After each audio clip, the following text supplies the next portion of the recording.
KBS 열린 토론.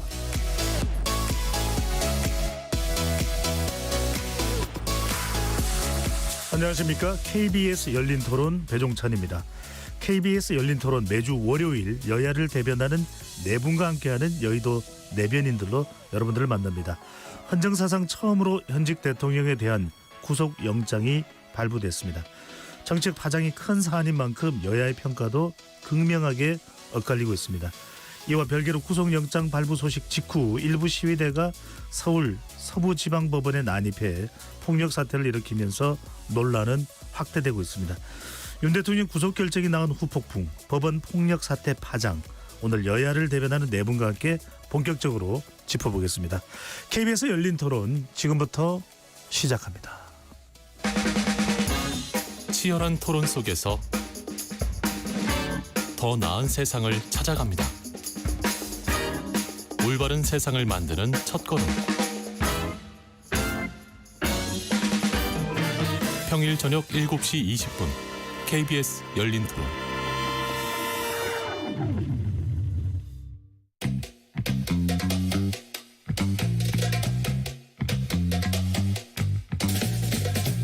네 명의 대변인들이 함께하는 정치 현안 토크, 여의도 내변인들. 여야를 대변하는 네 분들과 함께하는 여의도 내변인들 네 분 소개합니다. 먼저 한민수 더불어민주당 의원 나오셨습니다. 안녕하십니까. 서울 강북을 국회의원 한민수입니다. 정성국 국민의힘 의원 나오셨고요. 예, 안녕하세요. 국민의힘 부산 진구갑 정성국입니다. 조기현 더불어민주당 법률위 부위원장 자리해 주셨습니다. 안녕하세요. 조기현 변호사입니다. 정광재 국민의힘 대변인 나오셨습니다. 네, 반갑습니다. 정광재입니다. KBS 열린 토론 문자로 참여하실 분은 샵 9730으로 의견 남겨주실 수 있고요. 단문 50원, 장문은 100원의 정보 이용료가 없습니다.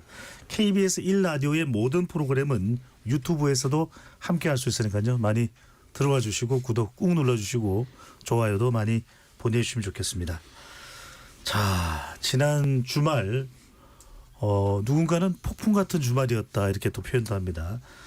네 분께 먼저 짧게 이 윤석열 대통령 구속영장 발부 어떤 의미로 평가를 하고 계신지 의견 들어보겠습니다. 먼저 여당인 정성국 의원부터요.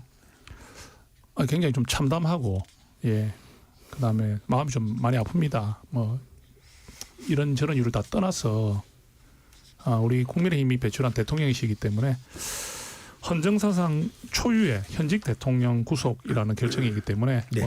아마 비슷한 생각을 많이 하실 것 같아요. 그래서 그 법원 앞에 계시던 많은 지지자들께서도 그 추위에 떨면서도 그 결과를 기다리고 있었는데 이게 또 예기치 않게 또 서울 서부지방법원에 또 그렇게 또 소요 사태가 나는 이런 일 때문에 더 지금 나라가 많이 어지러운 상황인 것 같습니다. 빨리 좀 이런 우리 어지러운 상황들이 정리되면서 나라가 안정을 좀 찾아야 되겠다 하는 그런 바람이 있습니다. 네. 예.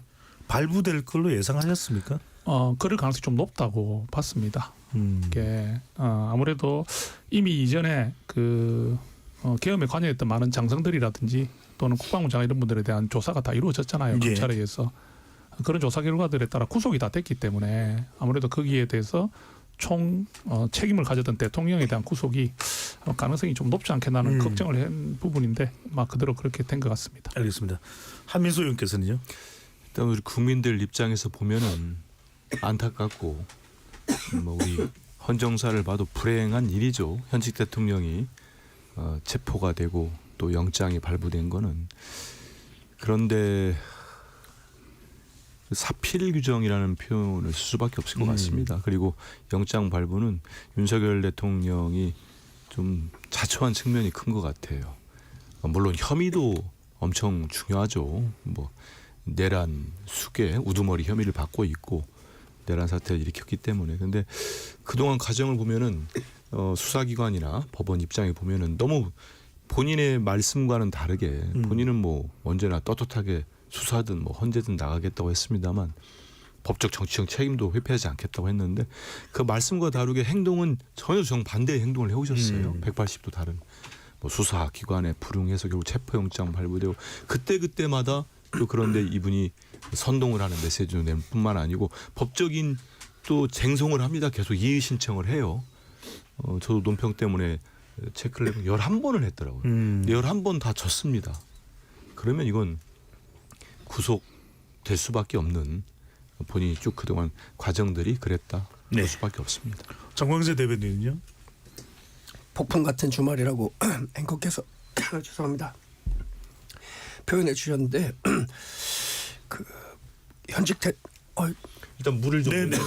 예, 예. 먼저 감기 기침 하고 있으니까요. 우리 청취자분들 좀 양해해 주시고요.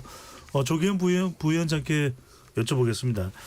법원 결정에 대해서 좀 여야 간의 생각이 정반대로 엇갈리고 있는데 여당은 지난 2023년 9월 이재명 대표에 대한 구속영장이 기각된 점을 거론하면서 공정성 형평성 문제를 이야기하고 있네요. 이거 법적 형평성 논의가 있죠. 뭐 모든 법 적용에 있어서 같은 것은 같게, 다른 것은 다르게. 그러니까 공정성에 의심이 없이 판결해야 된다라는 법리인데 이 사안을 같은 선상에서 비교할 수 있습니까? 일단 범죄 혐의 자체가 내란죄하고 뭐 이재명 대표의 여러 가지 혐의 사실로 인해서 기소는 됐지만 그 자체도 검찰의 무리한 수사 기소 공소권 남용입니다 실제. 그리고 그 가족까지 탈탈 털어서 전방위적 수사를 해온 거 아닙니까? 또 더 중요한 건 모든 수사 절차에 임했습니다. 국민의힘은 뭐 지연 전략 뭐 등등해서 계속 비판을 했지만 어느 하나 이 거부하거나 이 수사 절차에 응하지 않아서 진행 안 된 게 있습니까? 압수수색의 정도를 보십시오. 이제 그런 상황을 다 비교해 보면 내란죄라는 중대 혐의를 받고 있는 윤석열 대통령과 동일선상에서 비교할 수 없고요. 당연히 수사 절차에 성실히 임했기 때문에 구속의 필요성이 인정이 안 된 겁니다.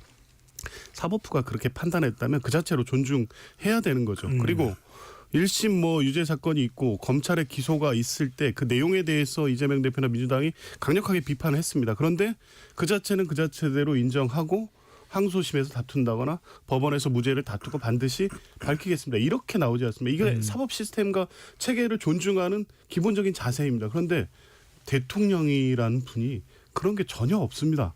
사법 시스템 자체를 부인하고 있는 거 아닙니까?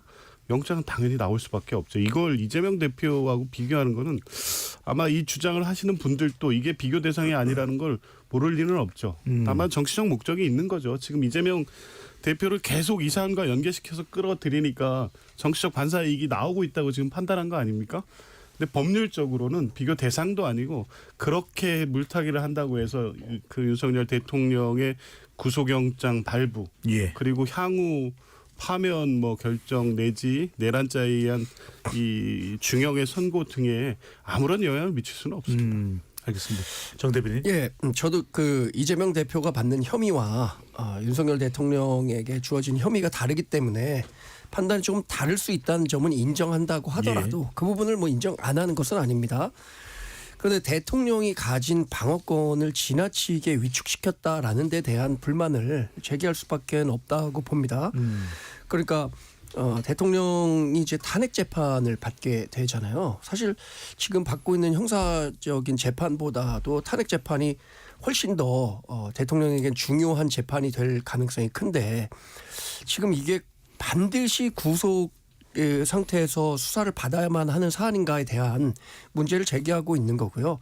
그런 측면에서 이제 비교를 하다 보니까 지난번에 이재명 대표는 방어권을 보장한다는 차원에서 불구속 수사가 이루어졌는데 왜 현직 대통령에게만 증거인멸의 우려를 들어서 구속 수사가 됐느냐에 대한 그런 의문을 제기하는 거죠. 저는 이게 결론적으로는 뭐 사법 체계 내에서 이루어진 것이기 때문에 존중해야 한다고 생각하지만 아쉬운 부분은 분명히 있습니다. 불구속 수사를 했었어도 되는 사안이 아니었을까라는. 정치권에서 뭐 또 여야 간의 의견 입장차는 갈립니다. 한 의원님 근데 많은 국민들이 사실 더 크게 우려했던 부분은 바로 새벽 3시에 영장 발부 소식이 전해진 시점에 바로 서부지법 폭력 사태입니다. 어떻게 보셨는지요? 일단은 규정을 좀 할 필요가 있을 것 같습니다. 폭동이죠. 폭동이고 이거는 지금 현 검찰도 폭동이라고 규정을 하고 특별 대책단을 꾸렸습니다. 이거 뭐 사법부는 물론이고 검찰, 경찰, 공수처 다 그렇기 법원 때문에 행정처에서도 맞습니다. 네. 폭동을 했기 때문에 그 영상을 보고 저게 폭동이 아니다 할 수 있을까요? 근데 저는 뭐 정쟁이 아니라 이런 부분이 나오는데 국민의힘 대변인께서 폭동이라 할 수 없다는 논평을 내고 하신 거는 매우 부적절합니다. 그거를 또 받아들이는 거기에 있었던 그 극우 성향의 그분들 또 어떻게 받아들이겠습니까? 저는 명확하게 책임진 정치인들은 본인들 뭐 열성 지지자한테 좀 비판받더라도 그 정도 용기는 있어야 됩니다. 그래야 사태가 마무리되고 넘어가는 거예요. 진압이 되고 진전이 되는 겁니다. 우리 역사가. 그리고 저는 이 부분에 있어서도 정말 놀랐습니다. 참담하기도 하고 우리 법원이 이렇게까지 정말 일부의 폭도들 폭력 사태에서 점거당하고 유린당하는 일이 있었습니까? 제가 더욱더 놀랐던 거는 그 판사들만 계신다는 그 층까지 올라가서 이번에 영장을 발부한 판사를 외치면서 찾으러 다녔다. 저는 만약에 이분이 그 직전에 법원을 나가지 않고 이 사람들에게 잡혔다면은 저는 무슨 일이 벌어질까 생각하면 끔찍합니다. 정말 큰일 날 뻔했어요. 네. 이런 일들이 있었기 때문에 절대 없어야 됩니다. 그러면 근본 원인을 좀 볼 필요가 있는 것 같습니다. 저는 대통령이나 뭐 집권당, 국민의힘, 우리 정 의원님 계셔서 좀 미안합니다만 이번 사태 벌어진 이후에 이 태도들이나 자세들이 너무 조금 심한 것 같아요. 편가르고 선동하고 저는 윤석열 대통령 그 메시지마다 고비 때마다 낸 메시지 한번 보십시오. 그들과 함께 자기와 우리 함께 싸우자고잖아요. 그 싸우자는 표현이 물론 중의적일 수 있습니다만 그런 메시지를 낼 수 있습니까? 본인이 국민 뒤에 숨지 않겠다고 했는데 다수의 국민들이 지금 여기에 대한 책임을 지라고 하는데 예. 그 소수의 국민들과 함께 싸우겠다고 하고 또 국민의힘 의원들 대통령 지키겠다고 관저로 그 수십 명씩 몰려가고 이런 모습들이 저는 결국은 윤 대통령이 검찰총장 출신으로 정말 평생을 집행해오고 지키려고 했던 법치주의를 스스로 무너뜨렸다고 봅니다. 그래서 대단히 심각한 상황이고 우리 대한민국이 어쩌다 이런 일이 벌어졌는지 참 참담하고 자괴감까지 들었습니다. 알겠습니다. 정 의원님, 국민의힘 지도부에서도 권영세 비상대책위원장, 권성동 원내대표도 이 서부지법 사태에 대해서는 유감을 표명했습니다. 그런데 이제 민주당입니다. 민주당의 박찬대 원내대표는 윤석열 대통령 책임론, 또 국민의힘과 최상목 권한 대행도 폭력 사태를 부추긴 장본인이라는 비판, 이 부분은 어떻게 받아들이시는지요? 뭐 민주당에서 그런 표현을 뭐 할 수는 있죠. 할 수 있는데 근데 그 부분이 조금 뭐 확대 해석되는 거는 저는 바람직하지 않다 생각하고요.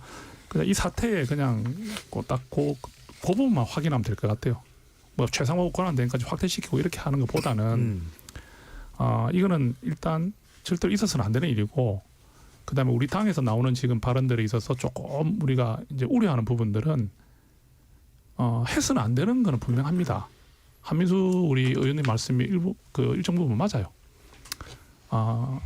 서부지법이라는 마지막 우리 민주주의의 보루인 법원을 이렇게 기물을 파괴하고 거기 무단 침입을 한다는 것은 어떤 이유로도 받아들여질 수 없다는 것은 그건 우리가 분명한 사실입니다. 네. 분명한 사실이고 또 우리 지금 지도부에서도 그런 말씀을 하고 있습니다. 있는데 이제 우리가 어떤 부분을 조금 조심스럽게 생각을 해야 되냐면 이게 경찰이 좀 뭐 진압에 좀 소극적이었다 한다든지 이런 말들을 이제 하는 게 앞에 했던 우리 말이지 않습니까? 절대 해서는 안 되는 일이다, 용납될 수 없다는 표현들을 덮어버리는 일이 생기면 안 되거든요. 그러니까 그걸 자꾸 오인을 하게 되면 이제 경찰이 소극적으로 당했다 이런 형태로 나간다든지 아니면 또 이게 뭐 어떤 다른 세력이 있다 이런 식으로 말을 이제 하는 부분들이 자꾸 우리의 전제를 갉아먹는 일이 생겨서는 안 된다는 게 이제 걱정이 된다는 부분입니다. 그래서 저희 당도 이 부분에 대해 대처를 할 때는 저는 이렇게 했으면 좋겠어요. 절대 다시는 이런 일이 있어서는 안 되고, 그 다음에 뭐 이 일에 대해서 다른 어떤 이야기들을 붙이는 것보다는 이 법은 이 소유 사태, 이번에 이 사태만큼은 분명히 민주주의에 있어서는 절대로 있어서는 안 된다는 말로 딱 정리를 했으면 좋겠습니다. 예, 그렇게 생각이고요. 또 이제 그게 뭐 우리 당의 책임이다, 대통령의 책임이다 하시는데 대통령께서도 이제 그 말씀을 하셨잖아요. 이 평화적인 방법으로 해결되길 바란 이 의사 표현을 해달라. 예, 이렇게 이런 일까지 벌어질까 생각을 못했을 수 있을 겁니다. 근데 막상 이런 일이 벌어지니까 평화적인 해결 방법을 모색해 달라고 이제 하셨는데 이제 그런 부분이 이전에 아까 말씀하신 대로 뭐 함께 싸우자 했던 이런 표현들이 좀 지지자들에게 의미가 좀 이게 잘못 전달되면 안 되거든요. 그래서 우리 지도자들은 표현을 좀 국민들 앞에서 굉장히 좀 자제하고 엄중하게 할 필요가 있다. 모든 면에 있어서 이렇게 평가를 해봅니다. 네. 자, 그래서 민주당에서는 이 폭력 사태를 부추긴 인물이 윤상현 의원이다. 경찰이 연행된 이 담을 넘은 사람들에게 이 훈방될 수 있을 것이다라고 하는 발언이 이것을 부추겼다. 이렇게 보고서 의원직 윤상현 의원의 의원직 제명 촉구 결의안 제출은 아직 안 된 거죠. 조기현 부위원장께 여쭤봅니다. 그래서 이제 제출할 계획이다라고 말씀 주셨는데 이번 사태의 책임자로 윤상현 의원을 콕 집어서 보시는 거죠. 그렇죠. 이거 어제 서부지법 폭동은 뭐 직접적으로 원인 제공이 있었다고 보고요. 네. 그 이전에 12.3 내란 이후에 가장 앞장서서 대통령의 행위가 정당했다는 주장을 해왔죠. 그것을 넘어서서 실제 지금 우리 사법 시스템 자체를 인정하지 않는 발언을 계속 해왔습니다.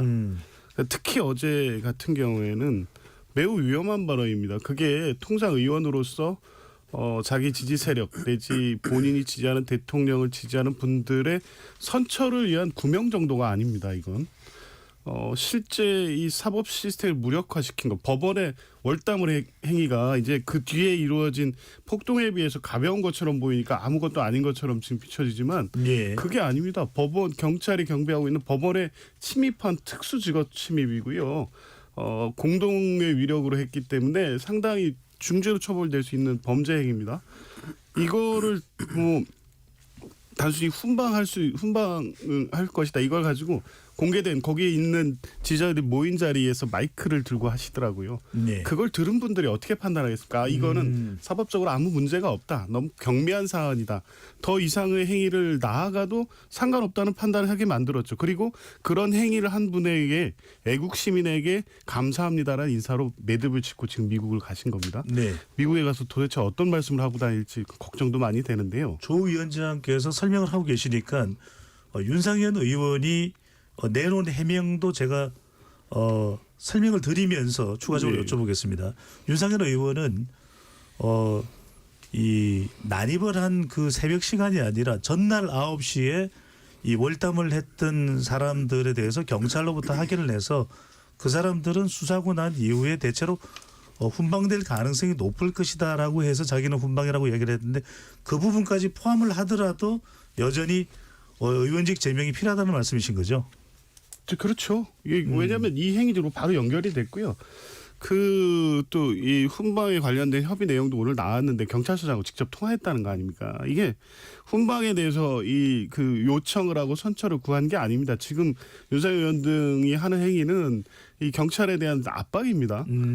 이제 그렇게 압박을 해놓고 시위대 앞에 가서는 곧 훈방될 거니까 아무것도 아니다라는 취지로 얘기합니다. 그러면 그 현장에 있던 시위대들은 어떻게 되겠습니까? 이 정도의 사법 시스템을 무너뜨리는 행위는 별 문제가 아니구나. 더 이상의 행위로 나가더라도 선처받고 훈방될 수 있을 만큼 지금 우리의 행위는 법적으로 정당하다. 그리고 이것을 받쳐주는 국민의힘 또 윤석열 의원 같은 분이 있고 그 뒤에는 대통령이 있다. 이 판단까지 이어지게 하는 단초를 제공한 겁니다. 알겠습니다. 이게 전체적으로 사건의 결과를 놓고 보면 이거는 법적으로도 방조범의 책임이 인정될 수도 있는 사안입니다. 예. 윤상현 의원의 설명을 감안하더라도 의원직 제명감이다 이렇게 이제 조국 부위원장께 설명하시는 정광재 대표는 어떻게 보시는지요? 저는 그 관련 사안들을 다 뭐 영상을 통해서 살펴보셨을 거예요. 근데 그게 현장에서 우발적인 상태에서 이루어진 폭력 행위라고 판단하지 그것을 누가 배후에서 조정해서 그것을 조장했다 이렇게 보기는 어려운 사안이라고 봅니다. 그런데 민주당이 박찬대 원내대표를 비롯해서 뭐 국민의힘과 최장목 대통령 권한대행이 부추긴 장본인이다 이렇게 규정하는 것은 뭐 지나친 감이 있다고 생각합니다. 어쨌든 정치적 대화 상대를 두고 이런 폭력 사태를 조장한 장본인이라고 얘기하고 규정해 버리면 그로 인한 부작용도 상당할 거라는 생각이 들고 윤상현 의원은 뭐 앵커께서 적절히 말씀을 해주셨지만 네. 윤상현 의원은 새벽 사태에 있었던 폭력 사태와 관련한 것을 예상하지 못한 상태에서 뭐 월담을 한 분들에 대한 이야기를 한 거지 그걸로 인해서 이렇게 대규모 폭력 사태로 번질 것이라고 예상했다면 이렇게 얘기를 했을까요? 아까 법적으로 뭐 방조 혐의가 적용될 수도 있다라고 말씀하셨지만 저는 그게 그 정도의 발언으로 방조 혐의로 의유를 할 수 있을지에 대해서는 좀 의문입니다. 그러나 윤상현 의원이 했던 얘기는 현장에서 즉석에서 했다는 발언이라고는 하지만 그래도 그렇게 적절치는 않았다는 생각입니다. 네. 두 분 의원께서는 어떻게 보십니까? 이건 동료 의원이기 때문에 실제 의원직 제명안이 제출되면 표결에 참여해야 될 수도 있습니다. 자, 한 의원님께서는 어떻게 보시는지. 우리 조기현 변호사가 우리 부위원장이 잘 설명을 했는데 저는 이번 사태의 본질적인 걸 좀 찾아갈 필요는 있을 것 같습니다. 그러면 윤 대통령이 그렇죠. 지금 부정선거랄지 그리고 뭐 거의 저는 망상 수준의 비상계엄을 했는데 그러고 난 다음에 지금 어떤 일들이 벌어집니까? 끊임없이 고비고비 때마다 지지층, 열성적인 지지층 향해서 정말 선동적인 메시지를 내고 그게 또 국민의힘 의원들과 같이 또 합니다. 그중에는 지금 우리가 거론하고 있던 윤상현 의원이 있어요. 불과 수개월 전만 해도 그 정광훈 씨 집회에 갔다 왔다는 이유로 전직 지도부의 한 분은 엄정한 징징계를 받았어요. 아시잖아요. 근데 지금은 정광훈 씨 집회에 가서 90도로 이탈을 합니다. 윤상현 의원 같은 경우. 그리고 막 같이 하겠다. 막 추앙을 하고 있습니다. 저는 정말 동료 의원이고 같은 여야를 나눠서 정당 활동도 하는데 나중에 어떻게 하려고 그런 행동하는지 모르겠어요. 그 다수 국민과 같이 갈 수 있겠습니까? 그런데 또 이거를 가짜 뉴스를 극우 매체들이 실습니다. 그러면 유튜버들과 이 극렬 지지자들이 그걸 갖다 막 날르고 심지어는 인쇄를 해가지고 수만 부씩 뿌리고 이게 반복되고 있는 거예요. 여론이 왜곡되고 네. 호도되고 그 중심에 말씀하신 대로 국민의힘의 다선 의원들도 계시고 몇 분이 계시는데 저는 지금 어떤 그렇게 해서 좀 열성적인 지지층들이 모인다고 한들 그게 얼마나 가겠습니까? 저는 이번 폭동 사태에 그러다 보니까 폭동 사태 배후에 대통령과 네. 국민의힘이 있고 주상목 대행은 짧게 말씀드리면 그분 책임이 왜 없다고 할 수 있겠습니까? 내란 상설특검 지체 없이 임명했는데 지금 그것도 안 했지. 알겠습니다. 헌재재판관 임명도 안 하지. 일반 특검 가면은 또 그 내란 관련 특검 가면 거부권 쓰지. 그리고 경호처 막지 말아달라고 지시 한 번만 내려달라고 그렇게 국민들이 원해도 끝까지 안 했습니다. 저는 책임은 있다 그렇게 볼 수밖에 없을 것 같습니다. 정성호 의원도 충분히 뭐 하실 말씀 하시죠. 예. 윤상현 의원님께서 그렇게 이제 하신 부분에 대해서 일단 이 발언, 그러니까 훈방 조치될 수 있다 하는 그런 발언이라든지, 예. 또는 경찰서장하고 직접 통화를 했다고 오늘 확인이 됐습니다. 예. 그래서 그 부분을 가지고 경찰에 직접 밤늦게 거의 밤 10시, 11시 정도라고 들었는데 전화를 해가지고 그것도 확인하고 하는 것들이 다 사실로 나오더라고요. 적절하지 않죠. 예. 일단 그 상황에서 현직 국회의원이 그런 발언들을 해서 아까 이런 표현대로 이거 뭐 이런 우리가 조금 이런 법 질서를 좀 어기는 행동을 하더라도 이게 국회의원한테 이렇게 부탁하니까 이게 훈방이 되고 이게 뭐 별 문제 없이 잘 뭐 이렇게 도와주는 분들이 계시네 하는 식으로 마음을 이렇게 갖게 만드는 부분이 있으면 안 되잖아요. 그죠? 예, 그런 부분에 대해서는 저도 분명히 적절치 않다 말씀을 드립니다. 다만 윤상현 의원께서 그렇게 선동하기 위해서 그런 말을 했느냐 되면 그 말은 좀 이제 다른 경우라 봐야 될 것 같아요. 그러니까 저는 이런 생각이 들어요. 아무리 윤상현 의원께서 지금 뭐 좀 우리 눈높이 안 맞는 그런 모습을 보이는 부분이 있다 이래 하는 비판이 있지만 그분도 5선 국회의원을 하신 분이고 그런 분인데 이 어떤 그 법원 앞에 있는 지지자들 향해서 선동하기 위한 마음을 가지고 목적을 가지고 의도를 가지고 그런 말을 해서 부추겼다. 이렇게 하기에는 저는 너무 좀 지나친 해석이다. 그래서 이 부분에 대해서 지적하고 비판할 수 있습니다.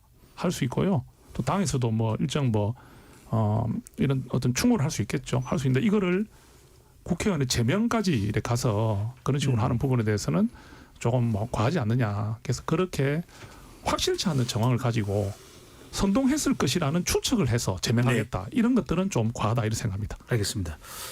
조경 부위원장께 여쭤보겠습니다. 민주당에서는 폭력 사태에 가담한 세력은 물론 난동을 선동한 배후 세력까지도 수사 처벌을 해야 된다 이렇게 이야기를 하고 있는데 그럼 어떤 뭐 뒤에 배후 정치 세력이나 또는 뭐 유튜버든 이런 의미를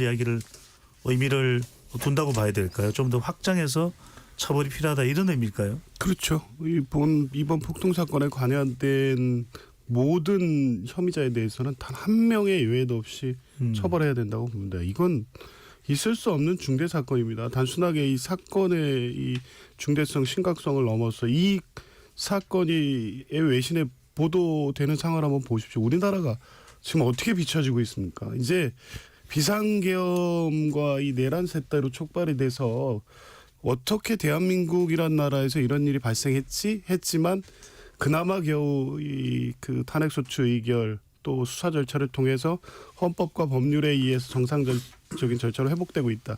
이런 부분을 보면서 역시 한국 민주주의의 이 저력은 여전히 살아있다. 이거 미국 뭐 국무부 입장에서 계속 어떤 사건이 그러니까 탄핵소추 의결 어떻게 구속영장 발부됐을 때 똑같은 입장이 나왔습니다. 그런데 이 상황이 발생한 겁니다.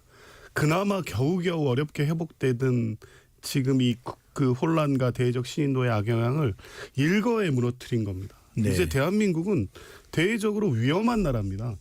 이거 어떻게 할 겁니까? 그러니까 이것은 향후에 이거 회복되는데도 엄청난 시간과 노력이 필요하겠지만 그러기 위해서 이 첫 출발은 이 범죄 행위에 가담한 사람은 주범, 배우, 실제 실행한 사람, 단순 가담한 사람 관계없이 단 한 명의 예외도 없이 발본색원에서 처벌해야 된다는 거고요. 이것이 단순하게 완전히 우발적으로 현장 상황에만 발생했냐 그렇게 보기 어려운 여러 가지 상황들이 있습니다. 물론 네. 매우 계획적으로 조직적으로 준비됐는지에 대해서는 수사를 통해서 더 밝혀야 되지만 예. 적어도 현장 상황에서 유튜버라든가 앞에서 그걸 선동하는 어떤 일부의 어떤 모습들이 보여지는 장면 이런 걸 보면 적어도 일부에 의해서는 그런 극단적인 상황도 준비되고 예비되었다고 볼 만한 정황도 분명히 알겠습니다. 있습니다. 정광희 대변인 이 관련해서 예. 좀 보수 성향이 강한 쪽에서는 얼마 전에 이제 내란 선전 선동 SNS 민주당에서 제기한 부분 좀 또 상당히 공방이 되기도 했지 않습니까? 그래서 상당히 이 폭력 사태에 이 가담한 사람들은 일벌백계 돼야 되지만 지나치게 확대 해석하는 것에 대해서는 좀 신중해야 된다는 의견도 있는데 어떻게 보시는지요? 그렇죠. 당연히 이 현장에서 우발적으로 이뤄진 일에 대해서 적극적으로 가담했던 사람들에 대해서는 당연히 일벌백계 하는 식으로 처벌이 이루어져야 된다고 생각합니다. 단순 가담자도 아마 이번에 뭐 감경 사유가 멀지 않을 것 같아갖고 큰 어려움에 처할 것 같은데 저는 이게 정치권에서 더 많은 노력을 해줘야 된다고 생각합니다. 이런 식의 그 폭력 행위가 얼마나 위험한 행위고 본인들 개인의 삶에도 정말 본인 개인의 삶이 전체적으로 부정당할 수 있을 정도로 어려운 상황에 직면할 수 있다는 점을 계속해서 알려줘야 될 것 같아요. 이걸 정치적으로 이용하려고 하는 사람이 있어서는 절대 있어서는 안 된다고 생각합니다. 그래서 뭐 윤석열 대통령이든 아니면 민주당이든 이거 법 처벌 만능주의로 가는 것도 옳지는 않다고 생각하는데 하여튼 네. 이런 것들을 조장하려는 일체의 행위 이건 있어서는 안 된다고 생각하고 이 부분에 대해서는 정치권이 심각하게 각성하고 자성해야 한다고 생각합니다.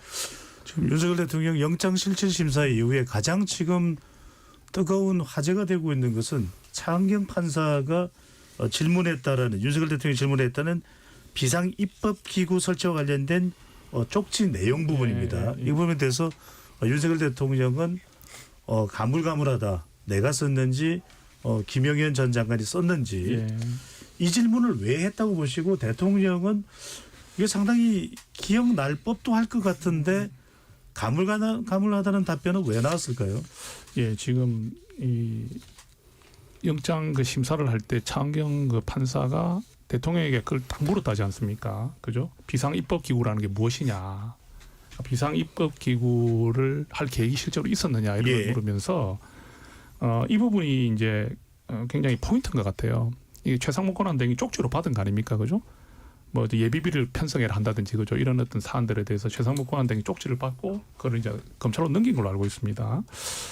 근데 이게 이제 결국은 이거를 좀 생각을 해보면 이 대통령께서 이 비상계획을 하면서 국회를 장악하려고 한 어떤 증거 같은 느낌으로 장경 판사가 본 것이 아닌가. 예. 그러니까 이거를 비상입법기구로 돌리는 이유를 보면 결국은 국회가 존재하면서 비상입법기구가 있을 이유가 없으니까 국회가 무력화된 상태에서의 기구를 좀 놔뒀다고 좀 보는 것 같아요. 그러면 근데 거기에 대통령께서 나가서 명확한 답변을 하지 못하시고 이게 뭐 김용현이 했는지 내가 했는지 좀 기억이 가물가물하다 뭐 이렇게 말씀하셨다고 하니까 이제 그 나름의 그 발언에 대한 판단을 또 했겠죠.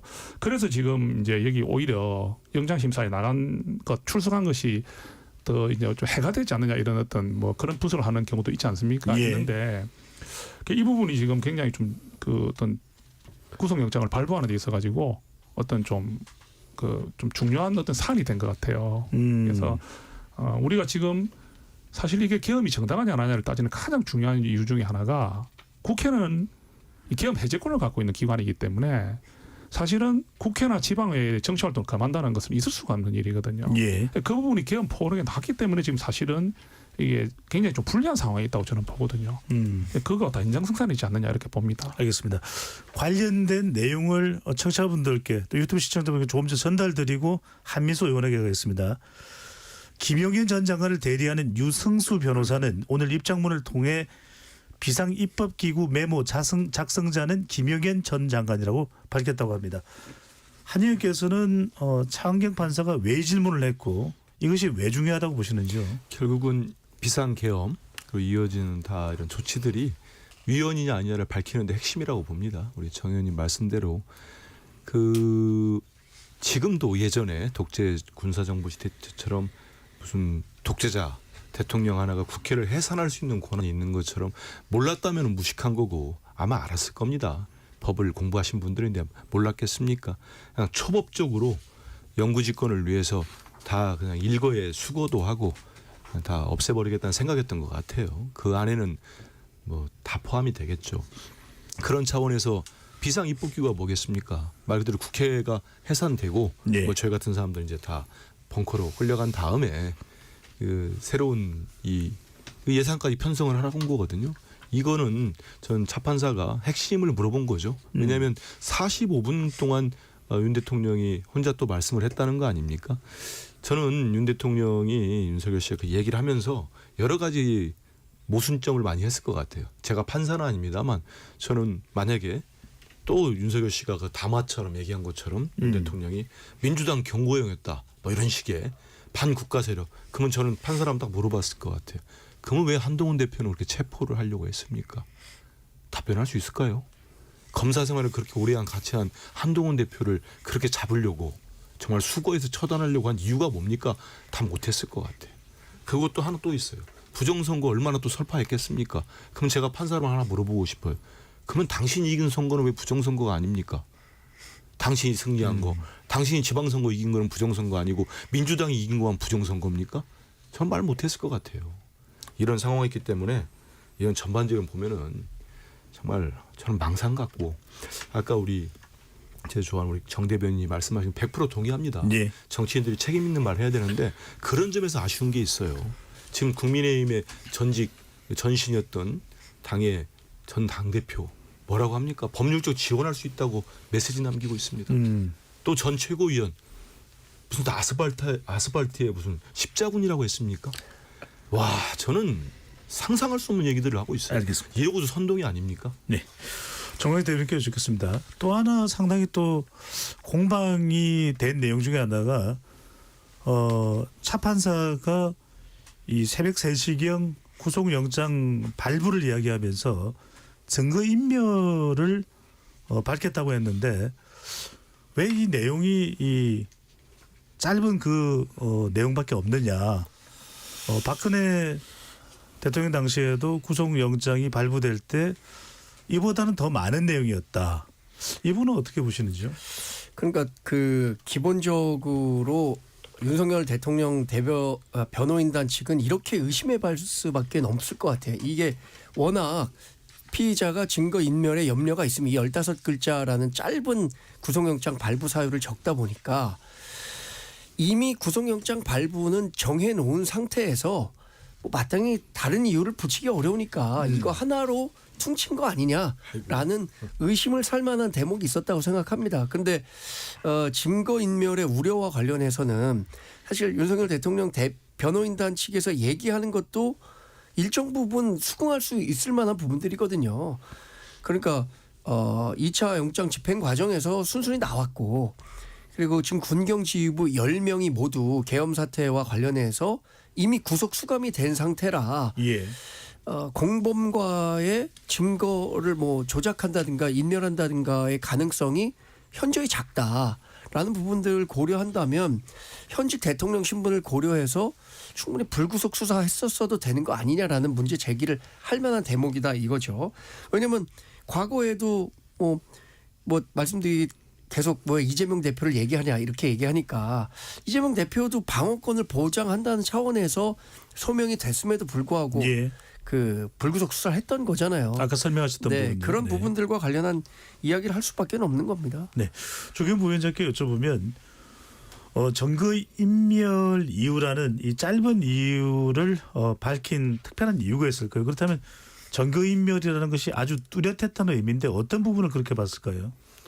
일단 구속영장을 보면요 기본 양식이 있습니다. 도주 우려, 이 증거인멸 우려 있고요. 거기에 이렇게 아마 체크했을 겁니다. 그냥 그게 그러면 피의자에게는 증거인멸 우려가 있음이라는 거는 그걸 별도 사유로 별도에 기재한 게 아니라 구속영장 서류에 체크를 한 거고 그 옆에 기본 양식에 보면 거기도 똑같이 원래 기재되어 있는 문구가 있습니다. 범죄 혐의에 대한 소명이 이루어진 것으로 보이고 구속의 필요성이 충분히 소명된 것으로 보인다 하고 판사 있고 거기에 이름 써서 사인하면 그게 이제 영장입니다. 아마 그렇게 만들어졌을 겁니다.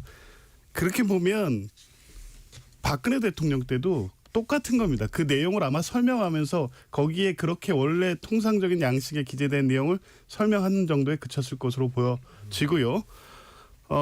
너무 명백할 때는 사유를 굳이 기재 안 합니다. 이재명 대표하고 비교하는데요. 이재명 대표는 기각을 했습니다. 기각을 할 때는 사회적인 논란이 있고 주요 이 정치인이기 때문에 그 사유에 대한 기재 필요성이 있다고 당시 영장 전담 판사는 판단해서 그냥 기재를 한 겁니다. 그런데 박근혜 대통령이나 이명박 대통령 뭐 16자냐 30몇 자냐 80몇 자냐 따지는데 아무 차이 없습니다. 그냥 통상적으로 범죄 혐의 소명이 있고 증거인멸이나 도주 우려가 있고 범죄의 중대성 그러니까 증거인멸 도주 우려가 있고 그러면 범죄의 중대성과 재범 위헌성을 반드시 고려해야 된다는 게 형사소송법입니다.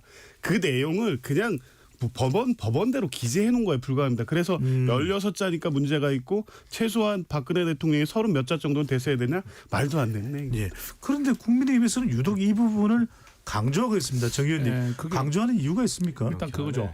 결국 자꾸 이재명 대표와 비교하는 것 같아요. 이재명 대표가 그 사안이 다르다 어떻게 설명을 해줘요. 그러니까 우리 당의 입장에서 네. 이재명 대표는 그때 그 국회에서 체포동의안이 가결됐는데도 불구하고 그 구속영장 청구가 기각됐지 않습니까? 그때 뭐라냐면 그거든요. 어떤 이런 증거인멸이나 이런 부분들에 대한 것을 지금처럼 이렇게 비중을 두지 않고 왜 제1야당 대표는 체포동의안이 가결됐음에도 불구하고 왜 법원에서 기각시켜서 구속을 시키지 않았느냐. 근데 우리는 현직 대통령인데 그 휴대폰 하나 바꾼 거 가지고 뭐 그런 걸 가지고 어떻게 구속을 시킬 수 있냐는 이런 부분들에 대한 이야기를 하고 있는 부분이기 때문에 그 사안의 경중을 떠나서 우리 국민의힘이나 당의 입장에서는 그런 주장을 할 수 있다고 저는 봐요.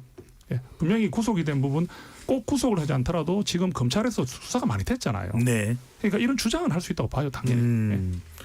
옹색하죠. 그리고 정말 비상입법기구 위헌적으로 국회를 해산하고 판사가 그걸 지금 알려진 대로는 딱 하나를 물었다고 하는데 거기에 대해서도 이 정말 위헌적이고 불법적 비상계엄 가지고 지금 대한민국을 엉망진창으로 만들었습니다. 경제, 대외 신인도, 외교 안보, 국격. 와, 이렇게 할 수 있습니까? 망상가 한 사람이. 그래놓고 물어봤는데 기억이 가물가물하다. 내가 했는지 안 했는지. 그게 뭡니까? 그러고도 영장이 안 들어지길 바랍니까? 그리고 저는 이미 지난 총선을 거쳐가지고 그런 국민들로부터 매서운 심판을 받고도 여전히 물타기를 하고 정쟁화를 지키기 위해서 제1야당 대표를 계속 거론하는 거는 저는 큰 도움 안 될 것 같아요. 국민들 볼 때 얼마나 빈약하면 처지가 그러면 구질구질하게 계속 그렇게 나오나 이런 비판받을 것 같아요. 알겠습니다. 왜냐하면 사안이 너무 다르지 않습니까? 이재명 대표는 배임이나 이런 혐의로 지금 재판받고 있고 한 번도 수사나 소환조사, 재판에 불응한 적이 없습니다. 윤석열 대통령은 내란 혐의로 지금 수사를 받고 그러지 않습니까? 그런데 거기에 대해서 일체 불응해 왔잖아요. 이건 도저히 비교 선상이 안 된다. 우리 국민들이 다들 알 거라 봅니다. 근데 그 비상입법기구와 관련해서는 오늘 김용현 전 국방부 장관 변호인 측에서 설명했습니다. 얘기한 네. 것처럼 네. 사실 그 부분에 대해서 윤석열 대통령이 가물가물하다라고 한 건 본인이 기억하는 한에선 최선을 다해서 답변한 거라고 봅니다. 저도 이게 1980년도에 있었던 국가보위 입법기구 이거를 뭐 염두에 뒀었던 건가라는 생각을 했었는데 그건 김용현 전 장관 측이 작성을 했다고 하니까 윤석열 대통령에게 직접 책임을 물을 수는 없는 사안인 것 같습니다. 아니죠. 이 말씀하세요. 네, 아니죠. 그거는 분명히 짚을 게 있는데요. 김영은 장관이 그 해명을 했다고 해서 지금 그게 말도 안 되는 해명입니다. 왜냐하면 그게 그 헌법 76조 2항인가 가지고 해명 비상경제명령, 재정명령입니다. 그 조항을 언급하면서 그게 그 조항에 의해서 아마 긴급한 재정 편성의 입법권을 했다 이런 취지로 얘기했나 본데요. 그 재정경제명령 할 때도 국회 통지하고 이 해제 결의를 통해서 해제할 수 있습니다. 그런 절차도 없었는데 입법기구를 만든다는 게 말이 안 되고 문제는 그런 비상입법기구를 언급하면서 두 번째 메모는 뭐냐면 국회 보조금, 임금 등 지급되는 모든 돈을 다 차단하라고 해놨습니다. 그건 지금 국회의 기능을 완전히 소멸시키겠다는 의도가 분명히 들어갔기 때문에 알겠습니다. 이 부분이 왜 중요하냐면 이게 인정되면 국헌문란의 목적이 바로 인정되는 겁니다. 예. KBS 열린 토론 로고 듣고 입으로 이어가겠습니다.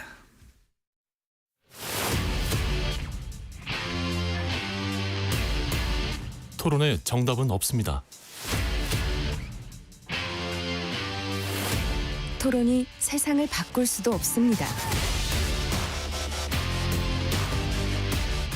하지만 질문은 새로운 세상을 만들 수 있습니다. 질문으로 올바른 세상을 만드는 첫걸음 KBS 열린 토론.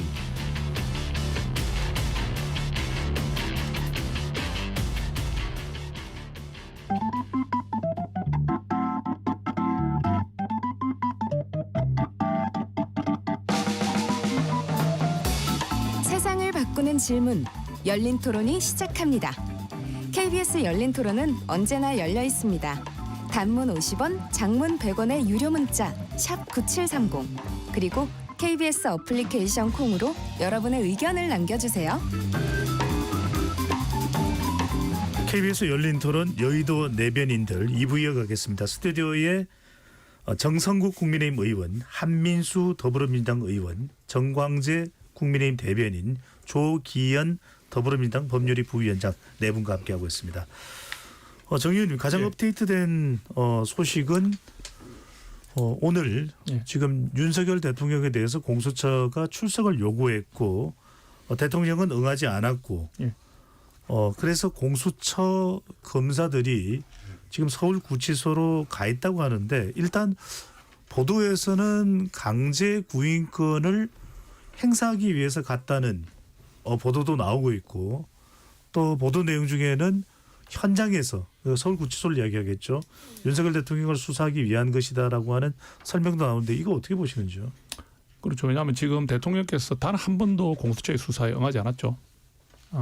응하지 않고 있고 대통령 측에서는 한결같이 주장하는 게 공수처가 수사 어떤 기관이 아니다. 수사할 자격이 없다고 지금 하고 있습니다. 아직까지도 그런 논리를 펴고 있고요. 또 공수처로부터 체포되어서 오셨을 때도 거의 뭐 묵비권을 행사하는 정도가 뭐 이름이나 이런 것까지도 밝히지 않을 정도로 그렇게 이제 하고 있기 때문에 이 어떤 자세를 그대로 가고 있는 것 같아요. 그런데 이제 이게 어떤 게 있냐면 그래서 강제구인이 들어가는 지금 절차가 지금 진행 중으로 알고 있는데 그런데 이게 이제 공수처에서 수사 권한이 있느냐 그 다음에 왜 중앙지법이 아니라 서부지법에서 영장을 청구했느냐 하는 그런 논쟁이 계속 있어 왔는데 사실은 이거 체포적부심에서 이게 결과가 나왔잖아요. 그러니까 이게 저는 좀 컸던 것 같아요. 예.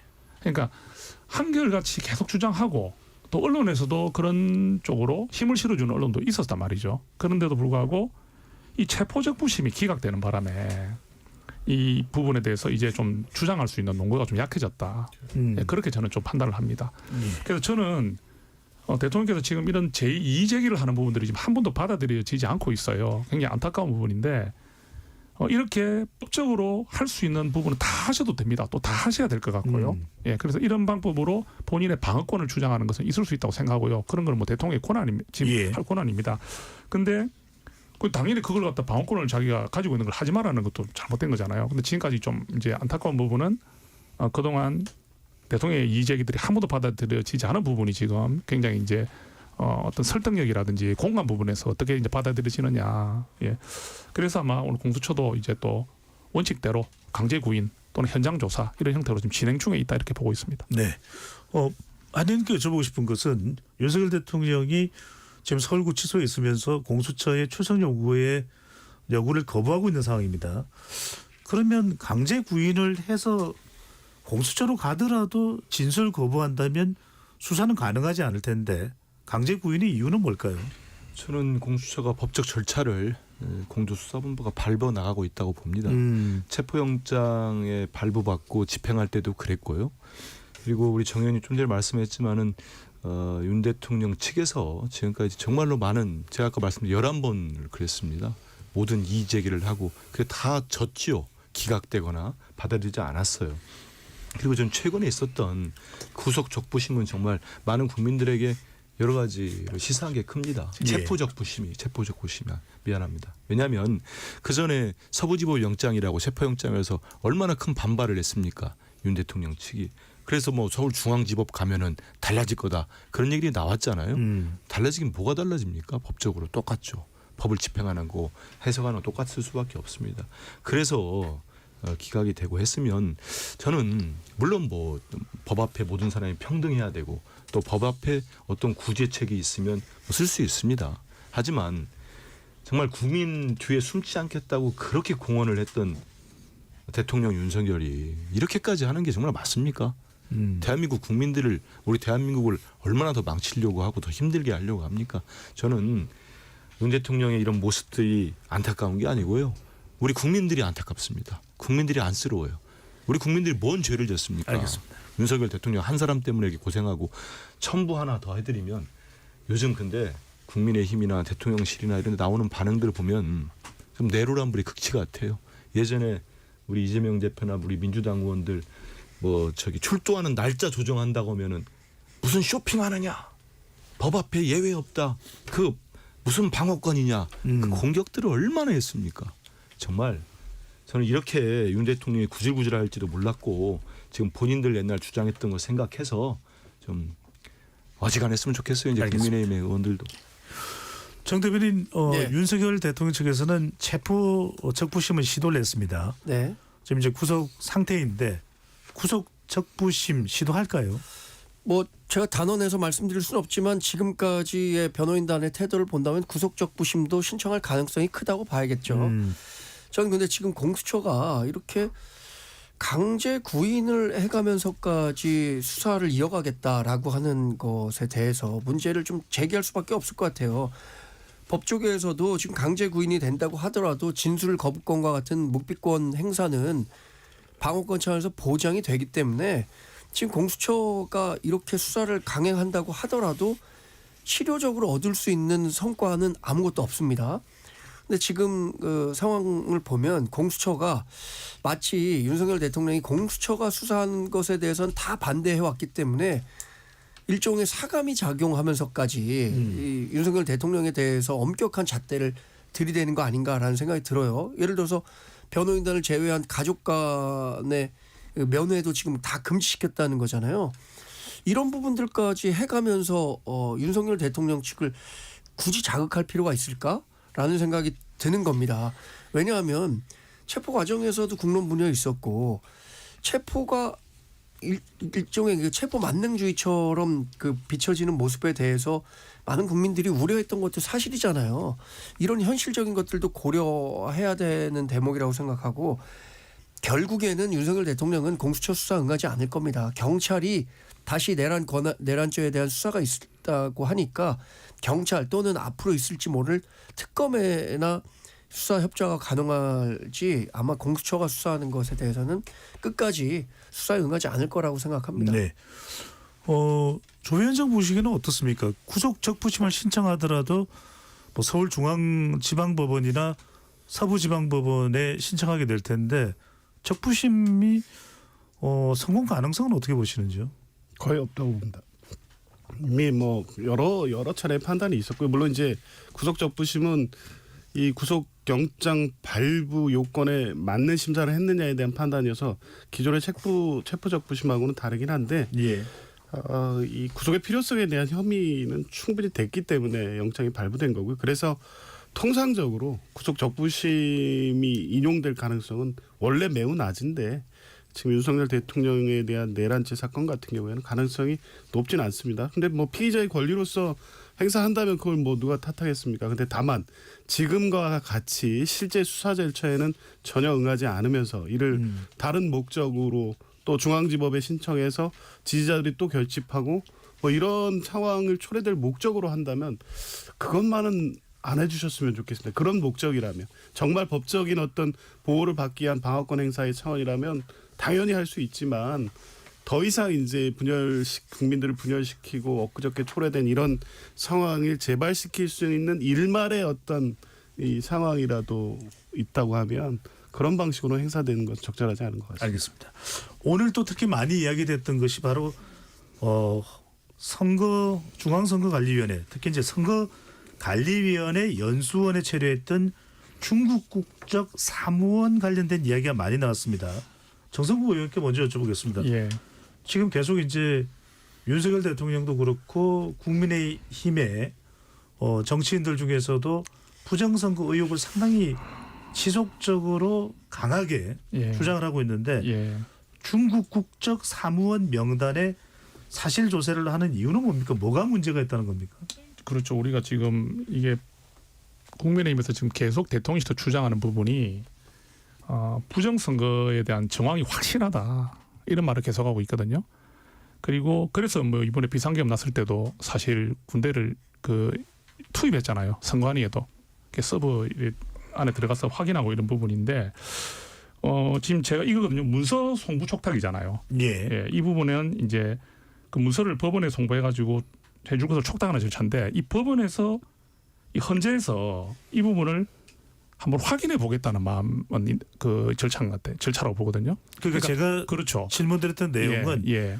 국민의힘과 윤석열 대통령이 문제 삼는 중국 국적 사무원 명단. 예. 그 중국 사무원에 뭐가 문제? 아니, 중국 우리가 지금 지속적으로 제기하고 있는 부분들이 네. 이 중국 세력들이 들어와서 어떤 이런 중국인들이 막 여론을 형성해서 선거에 영향을 미치고 그다음에 중국인들을 바라보는 이 관점에서 우리 보수 정부를 좀 적대시하고 하는 부분들에 대한 이야기들이 계속 나오고 있거든요. 예. 그러니까 결국은 이 부분이 중국인이 이렇게 들어가서 이 역할을 했다는 부분에 대해서는 짚고 넘어가자는 것인 것 같아요. 그런데 이 부분은 근데 이런 내용들이 나오는 게 좀 아쉬운 부분은 이게 자꾸 어떤 국정에 관련된 부분으로 이야기가 나오기 시작하면 우리가 대외 관계가 있지 않습니까? 다른 나라와의 대외 관계에서 이게 신뢰 관계라든지 우호 관계에서 이게 안 좋은 영향을 미칠 수 있기 때문에 참 조심스럽게 좀 접근해야 되는데 그래도 하도 워낙 이런 이야기들이 많이 나오니까 이런 명단도 확인하자 또 이런 진위를 밝히자 하는 것 같거든요. 그래서 뭐 이렇게 진행이 되고 있다고 저는 봅니다. 예. 정건희 대변인 이 부분 조금 더 구체적으로 설명해 주시면 이겁니다. 네. 그 2020년에 네. 총선이 4월 달에 치러졌는데 그때 당시에 그 코로나 바이러스 감염증 시기였거든요. 당시에 중앙선거관리위원회 선거연수원에 중국 국적 사무원이 다수 체류를 했었다는 거예요.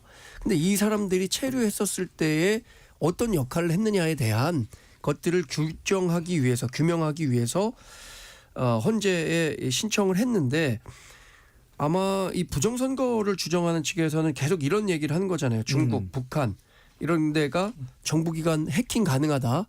당시에 또 사무원 명단에 있었던 사람들이 어떤 역할을 했는지에 대해서 검증이 필요하다 이런 얘기를 하고 있는 건데 그래서 전 사실 이 부정선거와 관련해서는 전 줄곧 부정선거는 없었고 부실한 선거 관리가 있었다는 부분에 대해서만 동의를 네. 했었거든요.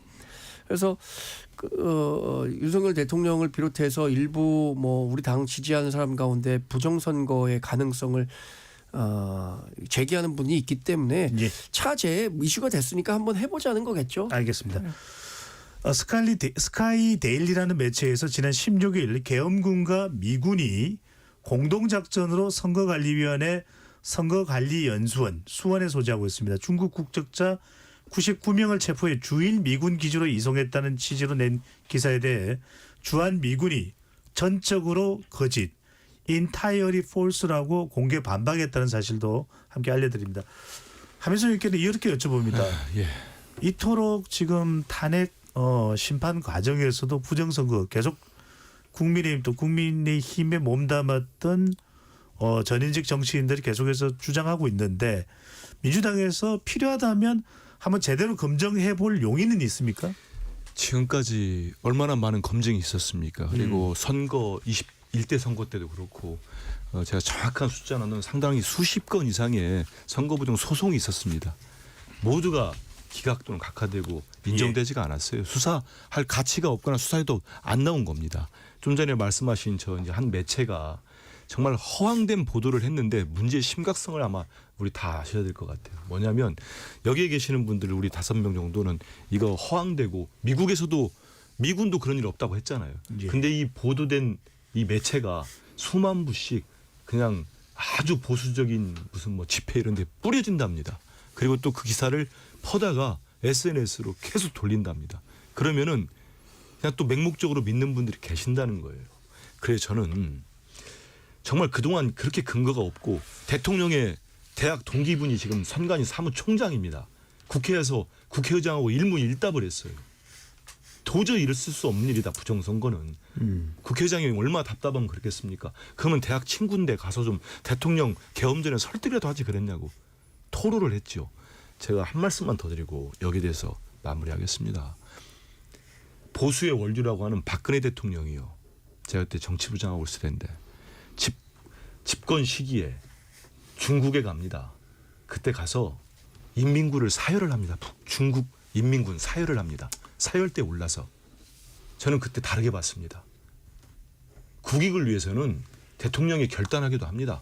그러면은 지금 중국이 그렇게 우리를 망쳐가고 부정선거 한다는데 그럼 박근혜 대통령 뭐가 됩니까? 그래서 제가 답답한 거예요. 네. 지금 윤석열 대통령 한 사람 때문에 우리 경제가 얼마나 망가진 줄 아세요? 탈중국 선언 때문에. 중국이 됐든 미국이 됐든 우리 국익을 위해서 국민을 위해서면 이용하고 협력하는 겁니다. 알겠습니다. 왜 저는 이런 걸 가지고 지금 이렇게까지 또 끌려고 하고 이러는지 아무리 정파가 달라도 적정한 선이라는 게 있는 겁니다. 이런 말씀 꼭 드리고 싶어요. 조경 부위원장께 짧게 여쭤보겠습니다. 시간이 많지가 않았어요. 근데 이름에도 불구하고 주한 미군에서 반박 입장을 냈음에도 불구하고 헌법재판소가 선관위 보안 점검 관련 문서 송부 촉탁을 비롯해 선거관리연수원에 체류했던 중국 국적 사무원 명단에 대한 사실 조회를 채택한 이유는 뭡니까? 이게 전혀 말이 안 되는 거라면은 채택할 이유가 없을 텐데 채택한 이유가 있을 것 같거든요. 어떤 이유가 있을까요? 대통령 측 주장 다 들어는 주겠다는 거겠죠. 어찌됐든 비상계엄이 통치행위라는 주장을 계속하고 있고 사실상 그 유일한 근거가 지금 부정선거 아니겠습니까? 그 주장을 그렇게 하니까 사실은 실질적으로 2회 변론기일에 재판관들이 대통령 측에서 하는 답변을 보면서 사실 속으로는 말도 안 되는 주장이라고 생각 안 할 수 없는 주장을 계속했는데 어찌됐든 이 파면 사유와 관련해서 중요하게 국헌 논란의 목적 내란이라든가 비상계엄의 위헌 위법을 주장하고 있기 때문에 관련해서 그 대통령 측이 주장하는 내용에 대한 이 증거 제출이라든가 주장은 다 들어주겠다는 거지 이걸 헌법재판소에서 검증도 안 되고요. 헌법재판소가 이 세세한 내용에 대한 판단을 할 수도 없습니다. 이거는. 알겠습니다. 여론조사 하나 소개를 해드립니다. 오늘 소개해드리는 모든 조사는 중앙선거여론조사 심의위원회 홈페이지에서 확인 가능합니다.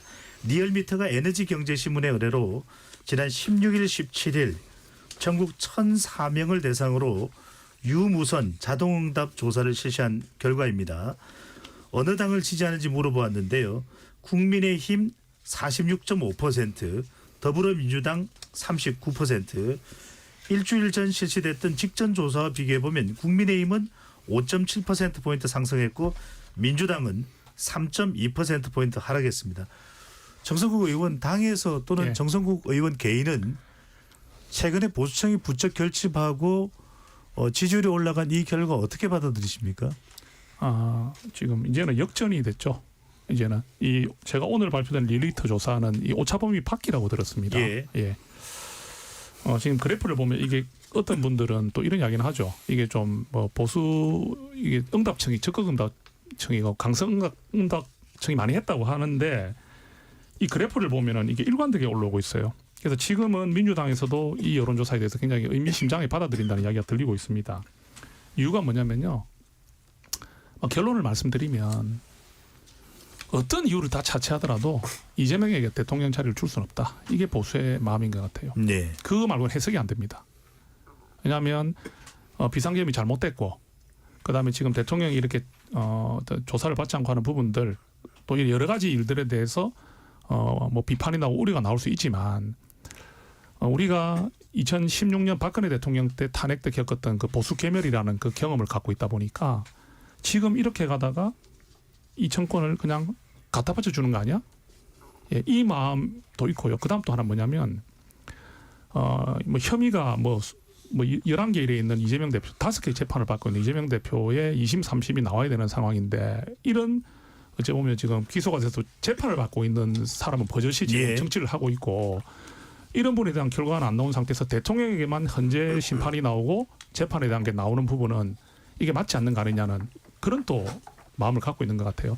예. 이런 부분들이 결집되다 보니까 보수가 이제 위기를 느끼고 뭐 이유야를 다 막론하고 이재명에 줘서는 안 된다는 마음들이 한 곳에 모이고 있다. 알겠습니다. 이렇게 판단합니다. 이재명 대표가 국민의힘 지지율이 올라간 절대적인 이유다 이렇게 해석을 하고 계시는데 한 의원님과 어떻게 받아들이시는지요? 일단 여론조사만 놓고 본다면 아주 이제 극단적으로 최근에 이제 여러 매체나 언론에 계신 분들도 저 조사는 문제가 있다고 한 것들이 한 두어 군데 있었습니다. 그렇게 좀 제가 봐도 좀 왜곡된 부분이 있지 않나 하는 조사 그걸 제외하고 한다면 저는 어떤 여론조사든 간에 우리 당의 뭐 지지율이 떨어지고 뭐 보수 진영 이제 뭉치고 하는 부분들도 저는 겸허하게 수용할 필요가 있다고 봅니다. 왜냐하면 그것 또한 우리 국민들 마음이라고 보고 네. 그다음에 여러 과정에서 우리 민주당이 좀 과했다 이런 지적이 있다면 저는 거기에 대해서 수용하고 뭐 겸허히 받아들이고 저희들이 고칠 게 있으면 고치고 좀 더 나아가야 된다 봅니다. 그리고 뭐 기술적으로는 뭐 보수가 좀 더 적극적으로 표집이 되고 응답하고 그것도 맞는 것 같습니다. 우리 뭐 전문가신 뱅크가 더 잘 아시겠습니다만 다만 이제 정치적으로 볼 때 저는 이제 제가 같이 일하고 있는 우리 이재명 대표에 대한 얘기들은 좀 많이 악마화가 돼 있죠. 저희들이 볼 땐 그렇습니다. 그분이 이 자리에까지 올 때 우리 국민들이 다 기억을 합니다. 성남시장과 경기도지사 지날 때 정말 뛰어난 행정가였어요. 뛰어난 행정을 보였습니다. 그리고 정치 지도자로서도 저희 민주당 좋아하고 민주당 지지층 그분을 사랑하는 분들은 탁월하신 분입니다. 그렇지 않으면 이렇게 역대 야당으로서 과반이 훨씬 넘는 총선에서 압승을 거둔 지도자는 처음입니다. 당대표는. 그렇기 때문에 다만 제가 참 많이 아쉬운 거는 윤석열 정권 들어서 모든 게 시작됐습니다. 정말 본인하고 같이 경쟁했던 대권 주자를 역대 우리 대한민국에서 어떤 대통령이 본인하고 다 겨뤘던 대선 주자를 그렇게 정적을 제거하는 분이 있었습니까? 알겠습니다. 그 검찰 동원해서 3년 가까이 수사했습니다. 지금 드러난 게 뭐 있습니까? 정리해 주시고요. 예, 그래서 그런 악마된 모습들이 거치고 저분의 진정성과 실력이 드러나면은 더 많은 분들이 지금도 많이 좋아하시고 지지하지만 더 많은 분들이 지지할 걸 저는 믿습니다. 정신 대표 어떻게 보면 국민의힘 내부에서는 우리가 잘해서 얻어낸 지지율은 아니다라는 해석도 있습니다. 어떻게 이해를 해야 될까요? 저도 그 진단에 동의합니다. 우리 권영세 위원장도 그랬고 조정훈 전략기획특위위원장도 우리 당이 잘했다고 평가해서 우리 당의 지지율이 올랐다라고 생각하지 않는다. 저희도 이 최근에 나오는 여론조사와 관련해서는 겸허하게 받아들이고 있습니다. 그런데 그 한 가지 꼭 지목해야 할 부분은 겁니다. 아까 국익을 위해서 일하는 거 중요하다고 말씀하셨잖아요. 2016년 15년 천안문 열병식에 우리 박근혜 대통령이 참석했었던 걸 말씀하셨던 것 같은데 지금의 그 민주당에 대한 그 우려가 계속 커지는 것은 우리 정부가 추진했었던 것 방향이 맞았다고 생각하는 게 어쩌면 이재명 정부가 들어서면 완전히 다 바뀔 수 있다라는 두려움 때문일 수도 있을 것 같아요. 예. 그러니까 한미일 공조라든가 지나친 뭐 예를 들어서 친중 외교 이런 것들은 우리가 굉장히 그 경계하는 것들인데 만약에 지금 입법권까지 가진 민주당이 조기 대선이 치러져서 행정부 권력까지 갖게 된다면 알겠습니다. 그때 변화하는 대한민국을 어떻게 감내할 수 있을 것인가에 대한 두려움이 지금의 여론조사 결과로 나오는 게 아닌가 저는 그렇게 생각해봤습니다. 조비전 민주당 지지층에서는 보수 지지층들이 결집하는 것이고 민주당 지지층들이 이렇게 결집하지 못하고 지지율이 안 올라가는가 이런 질문도 나옵니다. 그 일면의 뭐 분석으로 타당하다고 봅니다. 뭐 보수 결집이 당연히 있을 수밖에 없죠. 최근에 어떤 상황 자체는 분명히 보수 지지층 내는 보수를 지지해왔던 중도층이 활성화되고 적극적으로 응답할 요인들과 국면이 조성돼 있었던 게 맞죠. 그런데 그렇다고 해도 이 조사는 조사대로 받아들여야 됩니다. 왜냐하면 민주당으로서는 그러면 우리를 지지하는 지지층들이 적극적으로 응답하고 기대에 부응할 수 있고 민주당에 대한 기대를 여론조사나 아니면 다른 방식으로 표출할 수 있는 장을 만들었어야 되는데 그게 안 됐다는 거에 대한 뭐 분석은 분명히 될 수밖에 없는 거죠. 근데 어쨌든 이제 그런 과정으로 가고 있습니다. 이재명 대표는 뭐 민생 중심으로 향후 또 수권 능력을 보여주는 방식으로 민주당이 갈 거기 때문에 예. 그 과정에서 민주당에 대한 기대 또 지지는 회복돼 갈 것이고요. 조기 대선이 사실상 현실화되는 국면에서 나오는 여론조사가 뭐 객관적으로 진짜 민심을 반영하는 조사로 보는 게 맞을 거다. 그런 추세의 변동은 반드시 생길 거다 이렇게 보고 있습니다. 알겠습니다. KBS 열린 토론 여의도 내변인들 이것으로 모두 마무리하겠습니다. 전달 사항 말씀드립니다. 제주항공 여객기 참사 관련 유언 비어 및 모욕성 글과 영상을 무분별하게 게시하는 행위는 심각한 범죄이므로 관련 행위는 삼가해 주시기 바랍니다. 네 분 토론 고맙습니다. 감사합니다. 고맙습니다. 지금까지 KBS 열린 토론 배종찬이었습니다.